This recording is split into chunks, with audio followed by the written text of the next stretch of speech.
एक बार की बात है, एक छोटे से शहर में एक परिवार रहता था जिसमें रमेश और उसकी माँ बेहद खुशी से जीवन व्यतीत कर रहे थे। रमेश ऑटो चलाता था और उससे जो भी आमदनी होती थी, माँ बेटा खुशी खुशी उससे गुजारा करते थे। एक दिन उसकी मौसी रमेश के घर आई। उसने रमेश की माँ से रमेश की शादी के बारे में बात की, जिसे सुनकर माँ बहुत खुश हो गई। अब रमेश के लिए एक अच्छी लड़की की तलाश शुरू होती है। कुछ ही दिनों में रमेश की मौसी को रूपा नाम की एक लड़की मिली, जो देखने में बेहद खूबसूरत थी। रमेश को भी रूपा बहुत पसंद आई और दोनों ने शादी कर ली। शादी के बाद कुछ दिन बेहद खुशी से बीते, लेकिन रमेश और उसकी माँ को रूपा के बारे में यह नहीं पता था कि रूपा कितनी लालची लड़की है। रूपा ने शादी के कुछ दिनों बाद ही अपने रंग दिखाना शुरू कर दिया था। वह महीनों में कई बार किट्टी पार्टी जैसे समारोह में जाने लगी, जिसके लिए रूपा हर पार्टी में नए कपड़े और कीमती जेवर पहनती थी।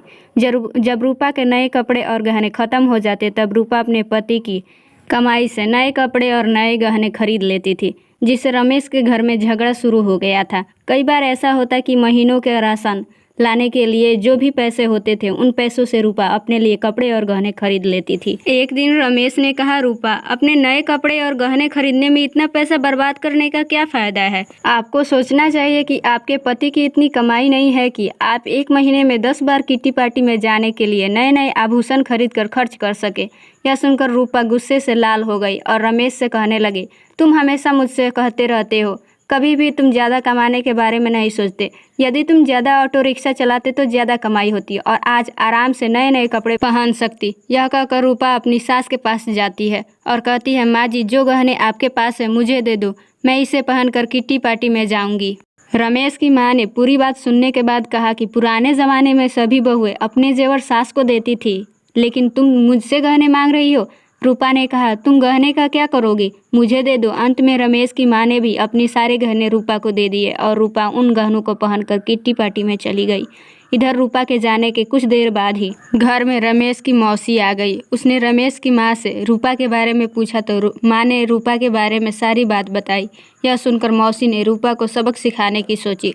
रूपा की सास भी इस खेल में शामिल हो गई। रमेश की चाची घर का सारा राशन और सामान अपने घर ले गई और थोड़ी देर में अपने सारे गहने और नए कपड़े ले आई।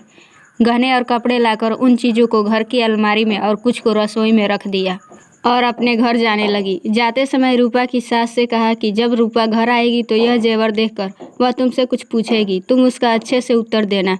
उसके कुछ ही समय बाद रूपा किट्टी पार्टी से घर आई और अपनी अलमारी में सभी नए गहने देखकर बहुत खुश हुई। लेकिन शाम को जब रूपा रसोई में खाना बनाने गई तो उन्हें फिर से राशन के डिब्बे में नए गहने मिले, जिसे पाकर रूपा की खुशी का कोई ठिकाना नहीं था। लेकिन जब रूपा ने किचन में राशन की तलाश की तो उसे कुछ नहीं मिला, जिससे वह परेशान हो गई और अपनी सास के पास गई और पूछा कि माँ जी, किचन का राशन कहाँ गया? तब सास ने कहा कि बहू, आपको गहने और कपड़े सबसे ज़्यादा पसंद है, इसलिए आज मैंने घर का सारा राशन और सामान बेचकर आपके लिए नए गहने और कपड़े खरीद लाई हूँ।